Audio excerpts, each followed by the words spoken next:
Tell us a little bit about your strategy for writing. Well, when I was younger and had more energy and could stay up later, I was much more of a sprinter, and I would write a lot and then take some time off.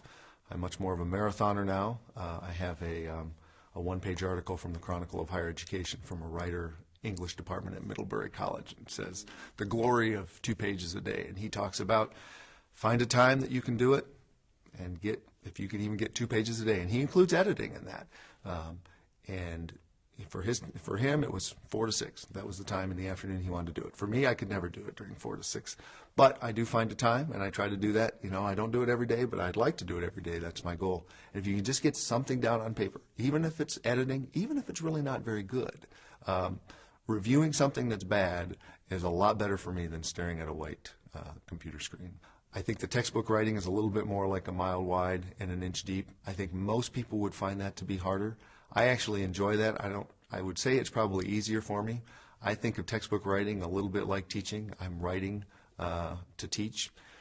But it can be more stressful for people because we like to know our particular bailiwick, and I think that can be difficult to expand out and to look at textbook writing because you have to talk about things that you don't know as much about.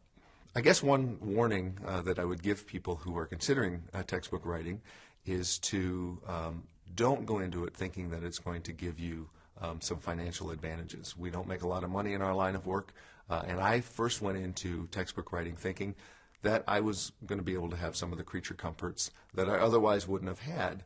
That has not happened in my case. I hope it happens in your case if that's what you pursue. But go into it thinking that you won't make any royalties. And if you do make them, you'll be pleasantly surprised. But you have to understand that there are a lot of books out there, and most of them make just a very small amount of money, maybe $1,000 or $2,000 a year in terms of money. So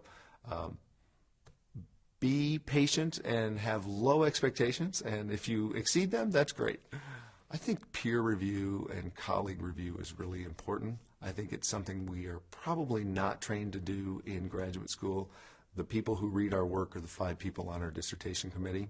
But once you send off that first manuscript after grad school or subsequent manuscripts, the audience is different, the context is different, and the reviewing and the feedback you're going to get is different. And I remember when I first got them back, particularly on my textbooks, but also on the journals, the immediate attribution is, well, they don't know what they're talking about, I'm smarter than they are.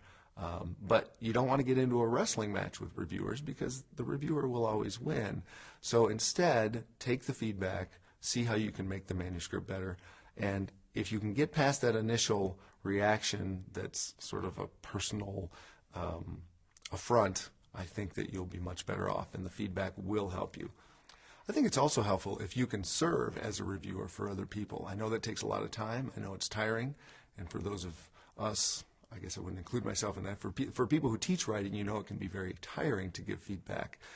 But I think it does help. It helps you keep abreast with your field, but it also, I think, provides you with some insights into how other people write and give you good strategies. So if you have the opportunity to serve as a reviewer on a journal, or maybe just to give feedback to a textbook publisher about a particular chapter, I think it's a great way to get your name out there, but also a good way to develop your own writing skill to see how others do it.